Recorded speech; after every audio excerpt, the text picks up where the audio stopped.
You've seen these bugs in the fly shop. You've probably seen them in one of our fly collections. They're big. They're fluffy. Heck, some of them are downright scary. What's really scary, though, is figuring out how to use these flies. It seems like everybody knows about them and people talk about using them all the time, but nobody tells you how to use them. No one gets down and dirty with these flies. Well, on today's episode, we're going to change that. We're going to talk about this fly and why it's a fly you absolutely need to use.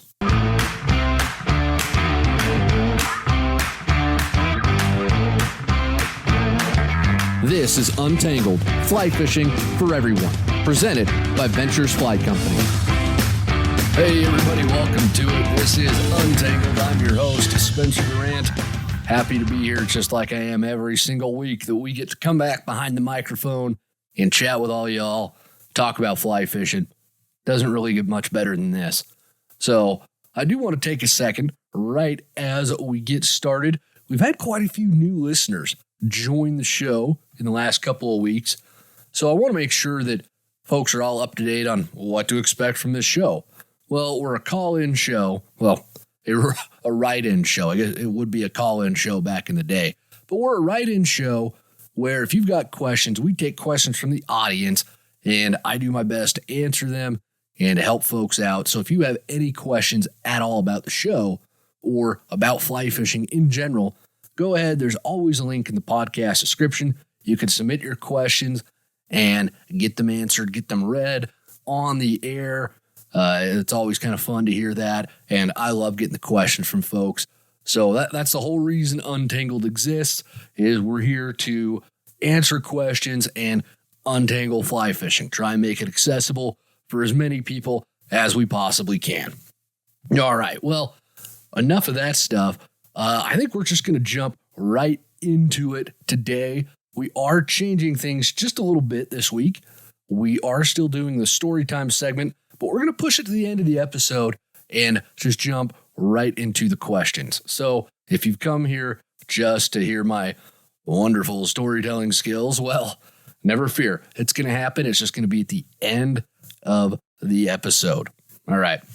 Well, with that said, folks, let's just jump right into it. We've got a good show for you lined up here.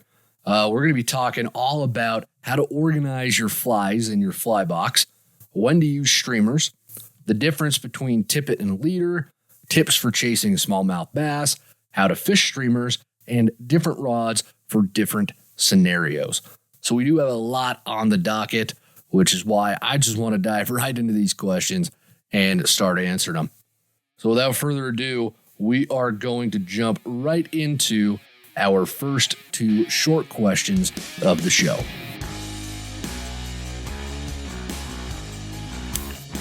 All right, for those of you who are new to the show, I kind of divide the questions that I receive into two different categories. They're either the short questions or, well, the only other option, right, is long.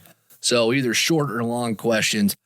And I do this because I truly believe there's no question that is too short to be asked about fly fishing. It's often those simple questions that can really help change things for us. So that's why I still encourage you folks to submit those, because I can just go over them right at the beginning of the show and get us into the groove of learning before we dive into the questions that need a much longer or much more in-depth answer. So that's what these questions are.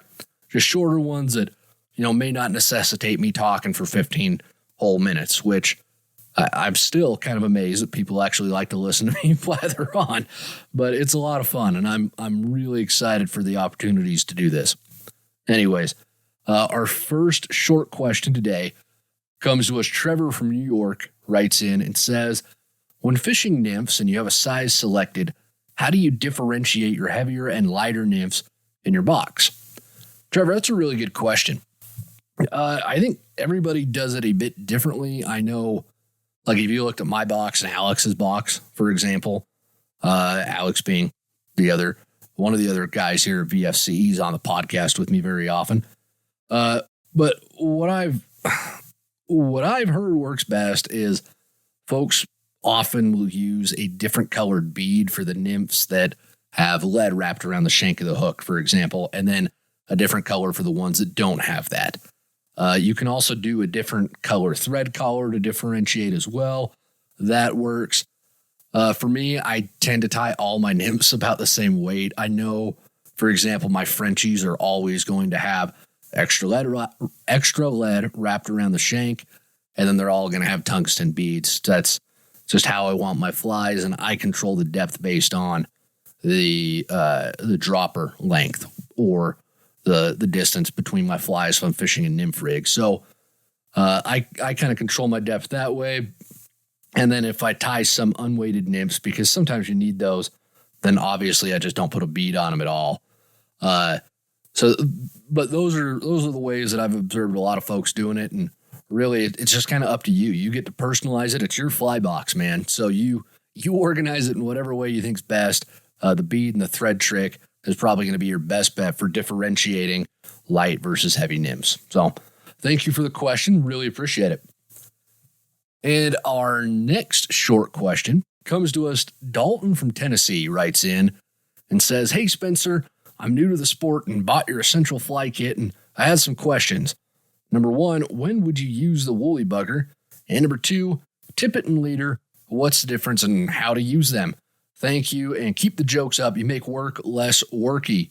Well, Dalton, I appreciate that. I appreciate you making up the words, too. As an English teacher, I love it when folks make up words like that, because I don't think we do that enough anymore. It's fun to see what folks come up with. Oh, anyways, getting to your question here. So woolly buggers are a streamer, and they're really great to use during higher water periods, or if you're fishing lakes, or when the fish are likely to chase down a big meal. That's when you want to use streamers. That's not every use case. That's just kind of a general overview. If you're fishing a river and the water's come up from some rain recently, that's a great time to tie a streamer on. Fall and spring is a great time to fish streamers. And we're actually going to get into streamers a little bit more later on in the show, if you couldn't tell from the hook to the show. So definitely stick around for that. You'll get some more answers to your questions here. But for the tippet and leader section of your question here, Dalton, leader is the long piece of fishing line that's tapered from thick to thin. We attach leaders to the thick end. We attach the thick end, of the leader to the fly line, and then we attach flies to the thin end. So that's what gives it the taper and lets those flies land softly either in or on the water. Tippet is a single diameter, so it's not tapered at all, and it is designed to replace the thin end of our leaders when we've cut it off enough from replacing flies. It's also used to create multi-fly rigs. So hopefully that clears those questions up for you, Dalton. And I appreciate you guys taking the time to write in those shorter questions. Remember, no questions too short, so if you've got something you'd like answered, there is always the link in the podcast description. Go ahead, send your questions on in, and I can't wait to get to them all. All right. I think we are ready to jump into the main part of the show. So get yourself comfortable, grab yourself a Diet Coke, which I don't have this week because I'm doing this thing where I'm trying to be healthier and I'm trying to lose some weight. And I know I drink too much daggum Diet Coke and it's got to stop. So I'm making the sacrifice. I want to be here. But the rest of y'all, grab your Diet Cokes. Hopefully you can enjoy it in moderation, unlike myself. And let's get into the main part of this week's show.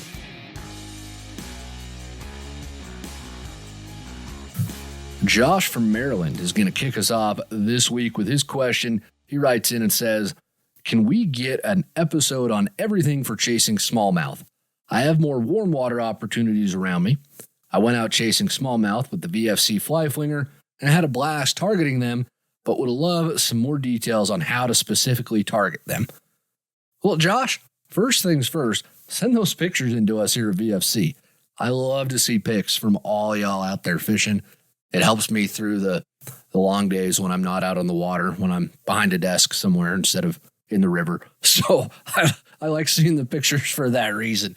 You can always send them to Live Real Life. That's REEL, like a fly reel. Get it? We're being funny. Live Real Life adventuresflyco.com, or you can hit us up on the socials, I believe is how the kids say it these days, right?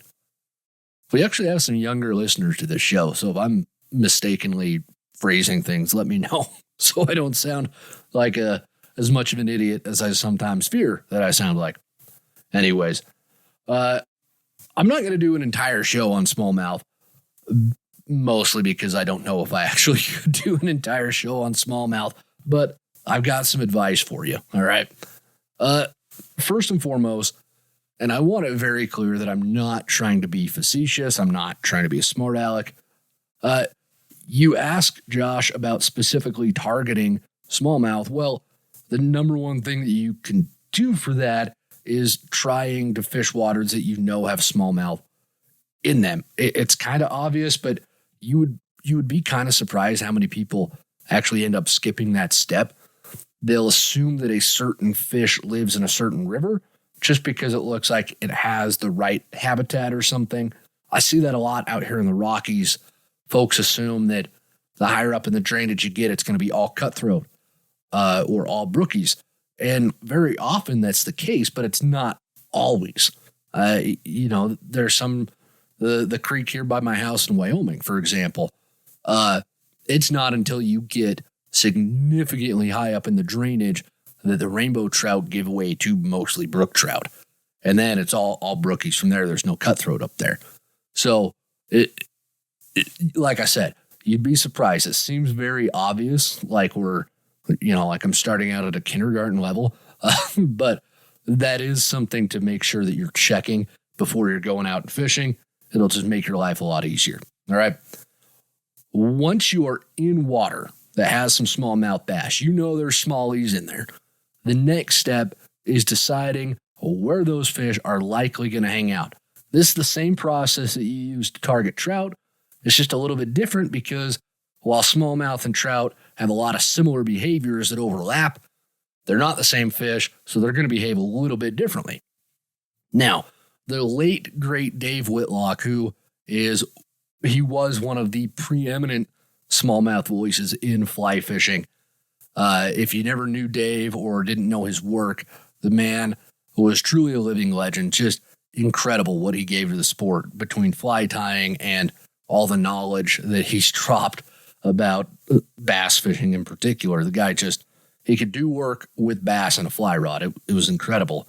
Well, he wrote a wonderful story about fishing for smallies on a fly rod. I've linked that in the podcast description. So if you need that resource, definitely take a look at it. Again, Dave's stuff is amazing. But he says two things in his story that are really important. In fact, they're important enough. I'm going to go ahead and just directly quote them here because I think that it's worth hearing. So the first thing that he says is, I've always emphasized to my fly fishing school students and audiences that it is as important to know how the fish you target lives in a stream as it is to rig your tackle, choose a fly, cast, and present a fly. And that's the key right there, folks. Understand the fish, you're going to do fine in catching it. But the key is understanding the fish. If you go in blind, it's going to make your work a lot tougher. And this holds true for any fish, not just smallmouth. If you don't know where to expect trout to be, you're just going to go cast. You might be casting in the worst part of the riffle when fish aren't in the riffles, or you're casting in water that's way too fast to be holding water, that there's no trout that's going to live in there, but you don't know any better because you don't know where to look for them. It's the same thing here. This is probably I don't want to say the hardest, but it's one of the biggest challenges that beginners face, is this reading water, understanding it, and not spending their time in water that doesn't have fish in it. It's a tough task, but it is doable. And we actually have a ton of resources on that actually here at VFC. We've got an entire Now I got to remember. I think we just did an ebook about this. We've been doing a lot of projects and things kind of blending in my head, but I think we've got an ebook about this. And if we do, I'll put the link to that in the podcast description as well, so y'all can see it as far as identifying water where fish is going to be. So that's your first key, is you need to know where the smallmouth are going to be in the river. All right. If you're going to specifically target them, you've got to know where they're likely to hang out. Now, the next thing that Dave said, again, this is a longer quote, but I really wanted to share it because it's so good. He says, like any other fish, smallmouth live where they can find the best combination of protection, food, and comfort. They are comfortable in slower currents. They prefer to ambush, intercept, or chase foods in that order. They prefer hard, clean structure like gravel and nibble because they like it, they seek out ledge rock, boulders, stumps, and logs rather than dense, leafy aquatic vegetation, mud, or sand. Usually the coarser the structure, the more large smallmouth are attracted to it. Boulders from the size of a 55-gallon drum to a Volkswagen Beetle are best. If they can't find overhead shading structure, they'll lie behind or just beside the structure. They are less territorial than wild trout that occupy similar places.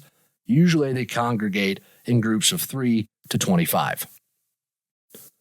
So, tons of gold information right there. Dave just laid it out. This is where to look for these fish in the water. This is where, once you get to a river that you know has smallmouth in it, they are comfortable in slower currents. They want to be able to ambush or intercept food. If they don't have to move to chase their food, that's the best bet. So you're looking for the slower runs, the deeper pools. You're probably not likely to find smallmouth in riffles based on what we've heard here from Dave, because they want the slower currents. Now, you might find them in riffles if there's an incredible hatch that's bringing all the fish in the river up, but that's probably not the first place that I would go looking for smallmouth if I was out there fishing for them myself. So to sum this all up, the water that you find smallmouth in is going to be really similar to trout, with the probable exception, like I said, of riffles, unless there's a really nice hatch going on. Now, the biggest difference between the flies that you're going to use for trout versus smallmouth, smallmouth prefer larger meals on average than trout do. Trout can content themselves eating a whole bunch of size 20 nymphs all day, and it's really kind of crazy that they can do that. When you think about it, it seems inefficient, but it's obviously not, because the trout are doing just fine. They're big and fat and happy. So, I mean, they're doing right. But smallmouth prefer a larger meal, so you're often going to be fishing streamers or really big nymphs to go after them. I know a lot of smallmouth guys love tossing baitfish style imitations, and larger stonefly nymphs as well. Leeches are one of my go-to with smallies. The biggest smallmouth I ever caught was actually on a leech pattern, so I'm a big believer in fishing leech style patterns for smallies. But hopefully that answers your whole question there, Josh. And like always, folks, if I answer your question, but you still have questions about it after I'm done, please don't hesitate to write on in, and I can help clear up anything else for you. So I appreciate the question, and thank you so much for sending that one in.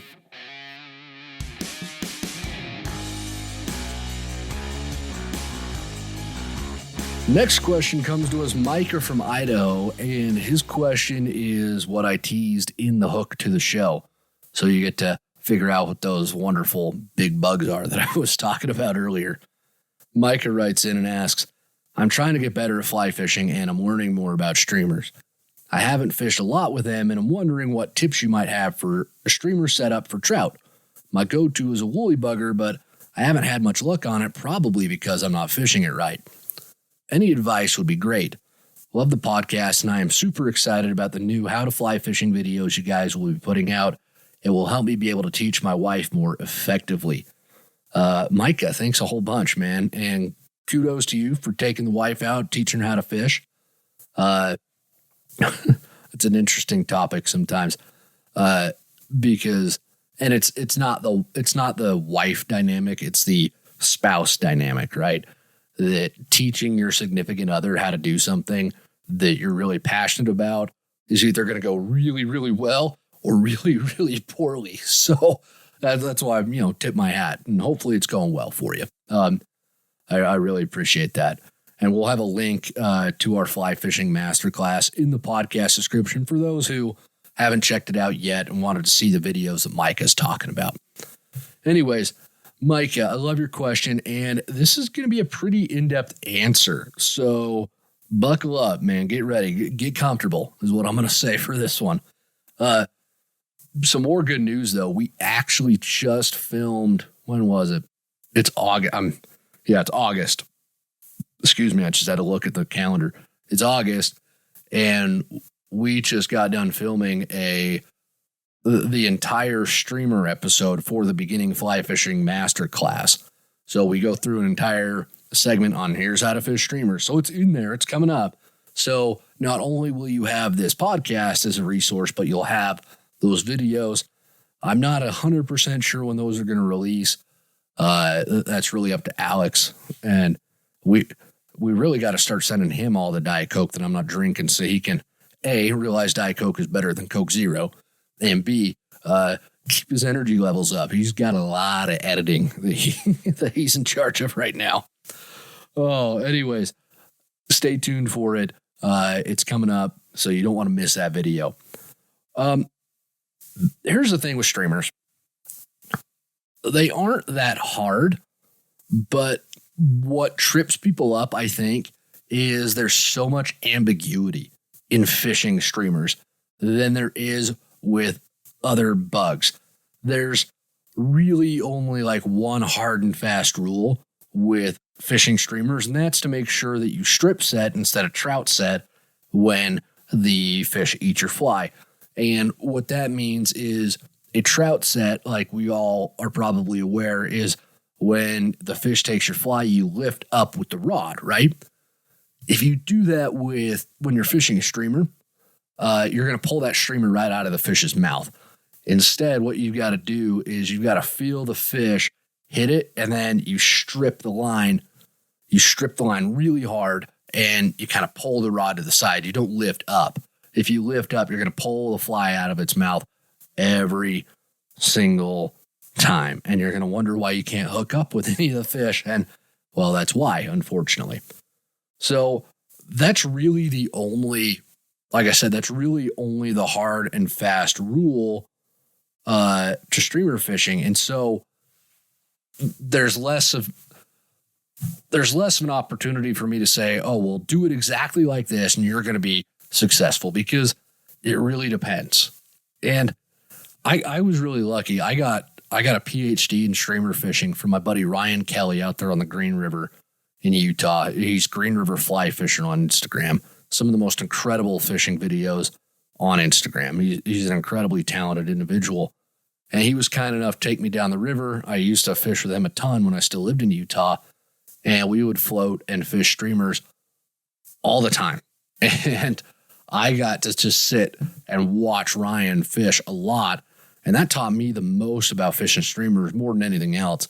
So if you have somebody that could take you out and show you how to fish streamers, that is the preferred way to do it, in my opinion, because, again, you will see that there are no real rules to it. And you will see that it is a make it up as you go sort of endeavor that really is at odds with the rest of fly fishing. And I think that's why so many of us like it, because you don't need this proper perfect drift like you do with a dry fly. And you're not just staring at a bobber like you are if you're nymph fishing without Euro nymphing or whatever it is.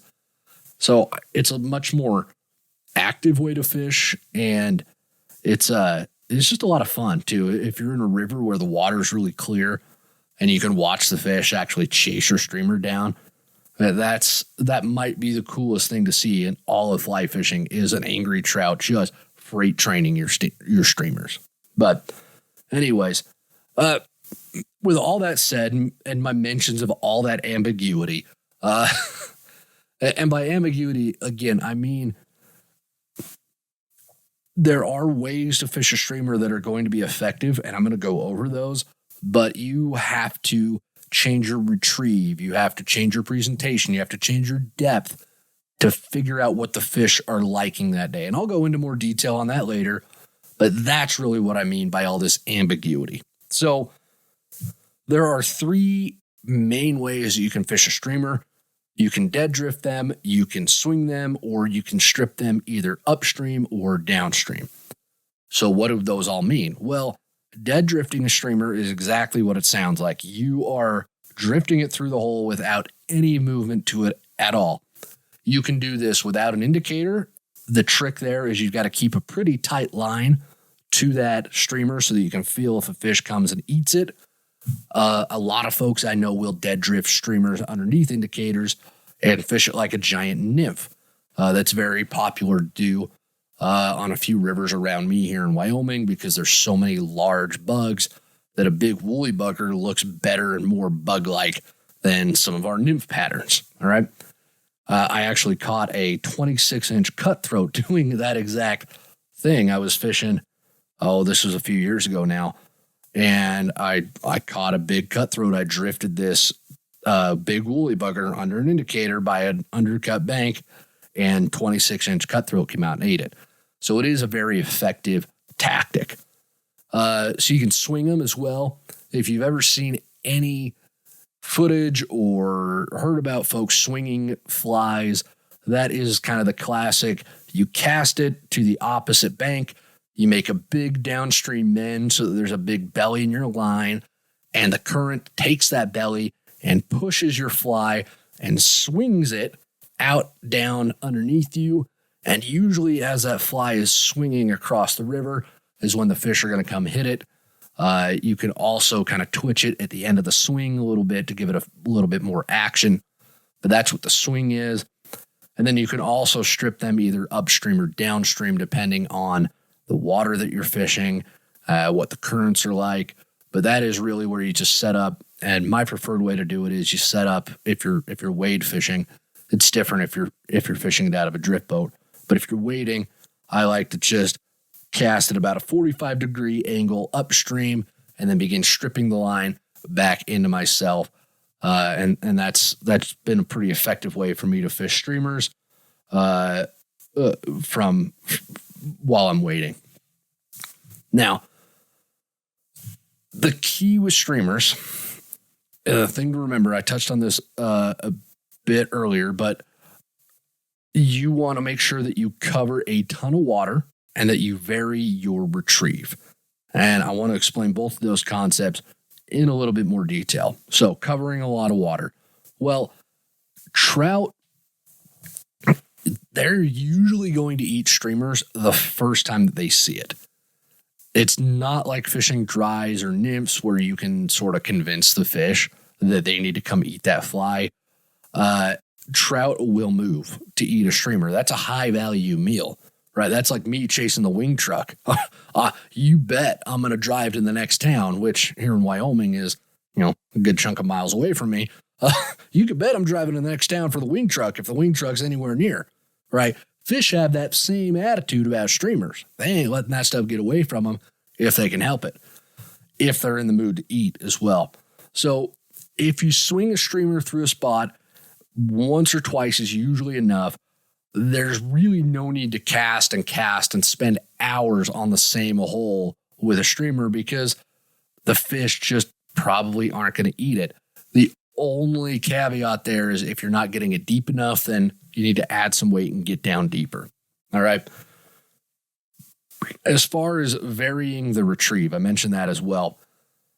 If you just cast your streamer, let's say you're just casting it to the bank. If you just cast it and you strip it back to you and you do the same stripping motion, let's say you're pulling in half a foot of line with each strip, and you just pull it in pretty quick. That might work, but that might not be the speed that the fish like. It might be too fast. It might be too slow.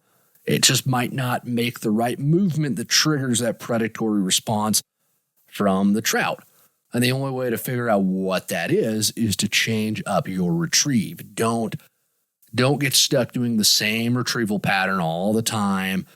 That's just not that's not very productive, and it will even change like day to day, or even during times of the day. They'll want a really fast retrieve maybe in the morning, and then in the afternoon they want something that's slower. So you have to constantly be changing it up and trying to figure out what the fish like, and that includes fishing at the right depth too. Now, the last thing I want to say on this question before we move on is the best thing that you can do if you really want to be successful with streamers is fish them during the best times of the year. High water is great for them. I mentioned this earlier in the show. If the water's a little stained from runoff, or it's just starting to come down from runoff, or there's a rainstorm that muddied the water a little bit and the water's up a few inches, that is a prime time for fishing streamers, right? Some of my best streamer days, though, have come in the late winter and early spring. That's my favorite time to fish streamers. Fall is another excellent time for streamers as well.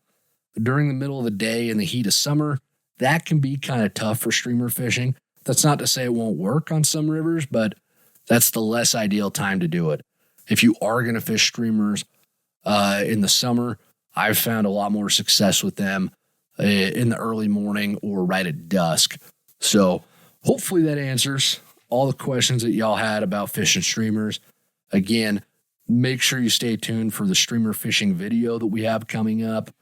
It's going to go through all this in just as much detail. So thanks a bunch for sending that question in. I really appreciate it.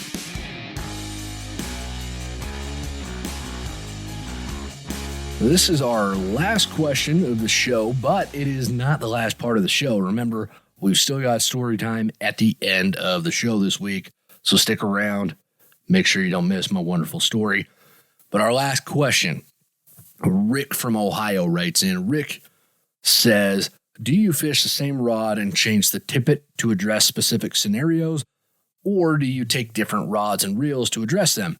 For instance, do you use the same rod to fish dry fly, dry dropper, nymphing, bounce rig, etc.? Rick, great question here, and I love that you included the bounce rig in there. That's going to make Alex really happy. Oh gosh. In short, yes, I fish the same rod for all of those things. And that's why I'm so adamant about recommending the 9-foot 5-weight for beginning anglers. This is the rod that does it all. This is really the only rod that you need, right? These beginners that, they buy that, but then they say, I really want this 8-foot 3-weight for this. And you want to become very proficient with your 9-foot 5-weight first before you buy other stuff. Trust me, the 9-foot 5-weight does it all. That's the rod that you want. And once you're proficient with that, then yeah, of course, move on at that point. Now, I recommend that because the 9-foot 5-weight is the 30-06 of fly fishing. It's going to knock down almost any big game that you chase. Shoot, I've known folks who've shot a moose with a 30-06. I personally wouldn't, but it's been done. So the 9-foot 5-weight will fish dries. It will fish nymphs. It will fish dry dropper rigs and even smaller streamers. It is the do-it-all solution for a good solution of fly fishing problems. The reason that other rod weights and sizes exist is to specialize. An example of that would be an 8.5-foot rod. These are usually going to be more accurate than a 9-foot rod because shorter rods are more accurate casting tools than longer rods. So an 8.5-foot 4-weight, for example, it is a lighter, more accurate rod that is perfect for dry flies and really small, well, not really small, but smaller dry dropper rigs.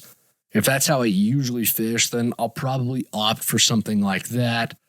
But again, if you're only buying one rod to start, get your 9-foot 5-weight. The other stuff can come if you decide you love the sport and if you really need to specialize.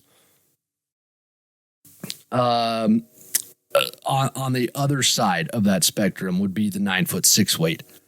Right, that is perfect if you're fishing larger nymph rigs and streamers almost exclusively. Again, all the different rod weight and lengths exist to help you fish a certain way more effectively or better, depending on how you want to look at it. My favorite dry fly rod I own, for example, is an 8.5 foot 5-weight Tom Morgan Rodsmith. It is incredible. But I also have an 8 foot 4-weight Winston Tom Morgan favorite that's wonderful for smaller dry flies, and an 8 foot 3-weight that is spectacular for small fish on really small water. On the other end of the spectrum, I've got an Orvis H3D 9 foot 8-weight that I've used for sockeye and pink salmon and dolly varden and really big cutthroat out of Pyramid Lake. So because I do these more specialized kinds of fishing, I've got those other rods.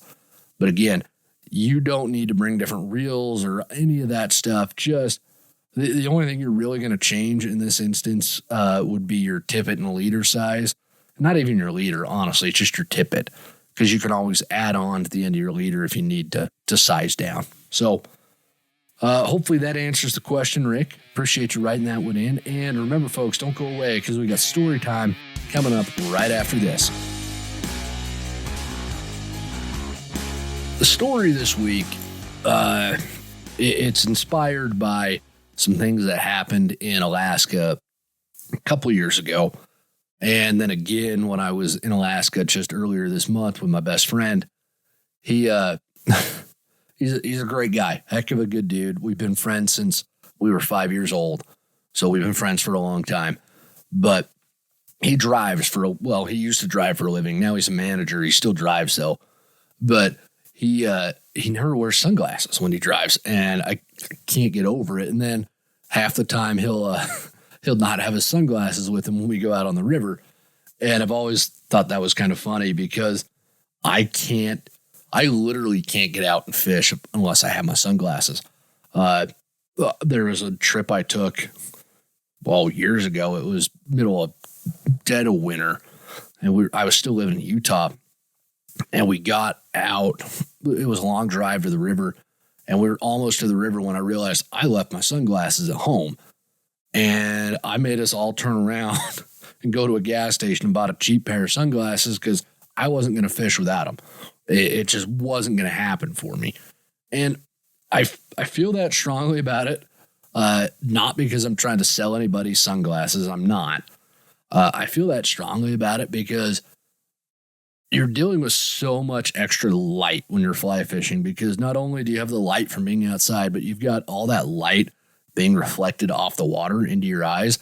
It can't be good for your eyes. Like if anybody skis or snowboards, right? You wouldn't go skiing or boarding without your goggles. I know I couldn't.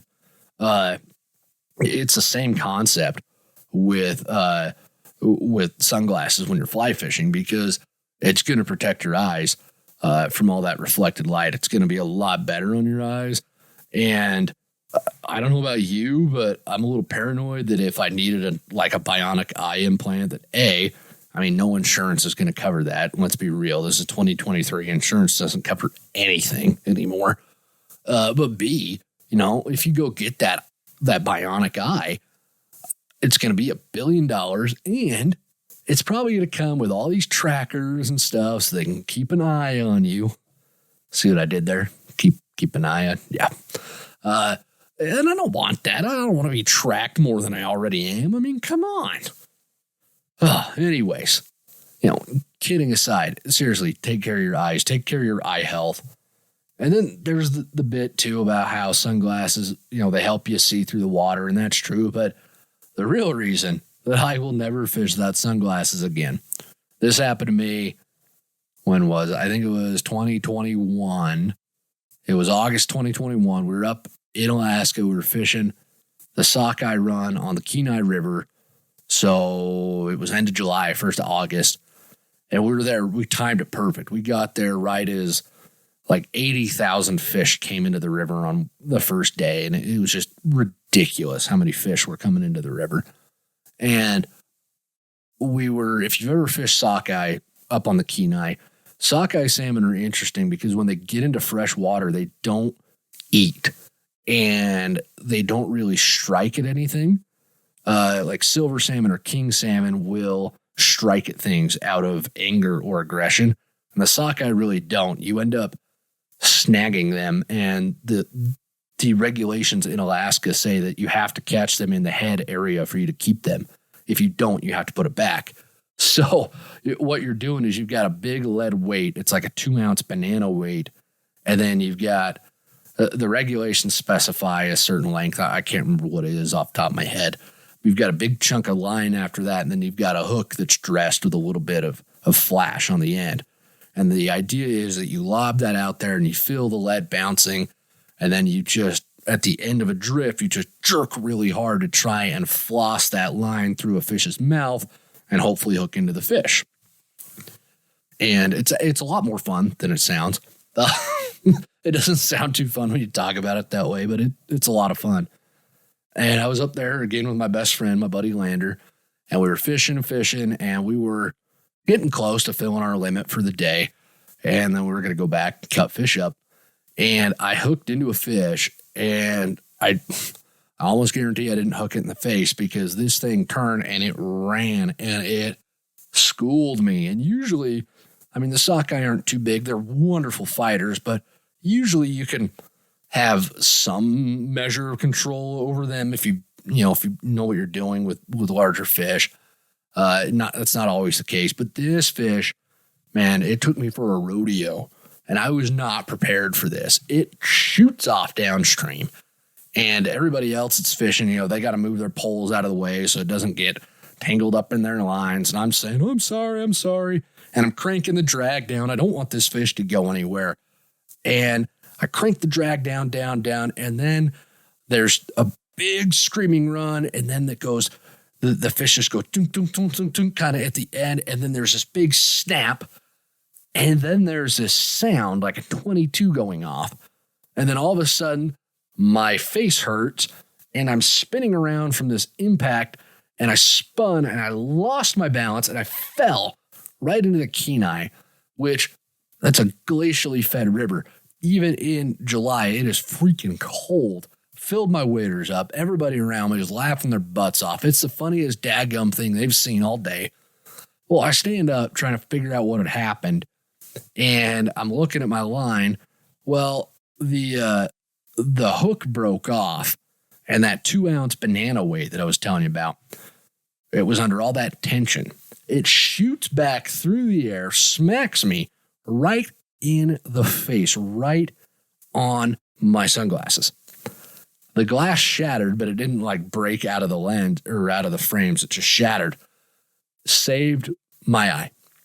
If I hadn't been wearing sunglasses, I would have lost my daggum eye. So I really do believe in sunglasses after that moment. So that's my real a preach to you moment about, hey, make sure you've got your sunglasses because you never know when some random stuff is going to come flying back at you and you're going to really want some kind of eye protection. So hopefully it doesn't happen to you, but if it does, well, now you can say that you were warned, right? Oh, shoot. Well, thanks everybody for sticking around for the show today. I really appreciate it. If you are listening on Apple or Spotify or wherever, if you could take a moment and make sure that you are subscribed to the show and then leave a rating, those things help a ton. I really do appreciate seeing those ratings and reviews from y'all. And just a reminder, if you have any questions about fly fishing at all, don't hesitate to send those questions on into us. That's what we're here for. And I think that really kind of covers it. So just get out there, get some fishing done, and soak up the last of this summer. The hatches are still going strong. And until next week, tie lines, everybody.